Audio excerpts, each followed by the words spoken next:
Ուրեմն մենք ասել ենք, որ ամեն օր շաբաթ կիրակի լինելու ենք Սևանի ափին,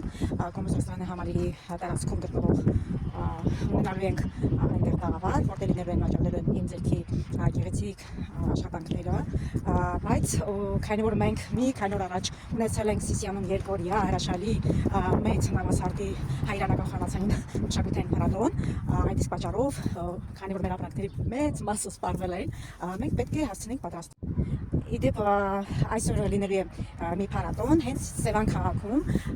լինելու է մատնահետք ձեռներեցների փառատոն։ Մեր հայտը քանի որ հաստատվել է, մենք այսօր կղզի չենք գնա,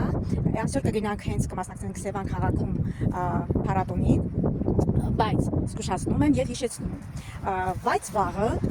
անպայման կիրակի օրը վաղը լինելու ենք Սևանի թերակղզում, Կամբոջ ռեստորանային համալիրի տարածքում, կրկին ունենալու ենք փոքրիկ տաղավարը, որտեղ էլի հիշեցնում եմ վաճառվելու են իմ ձեռքի գեղեցիկ հրաշալի յուրահատուկ արցախյան կոլորիտով, ծովային շնչով իմ ձեռքի աշխատանքները։ Մնացեք ինձ հետ, հոլով եղեք, սրտիկեք, որպեսզի բաց չթողնեք ոչ մի հետաքրքիր նորություն։ Եվ այսպես, քանի որ գնացքը գալիս է, մենք կշարժվենք գնացքով։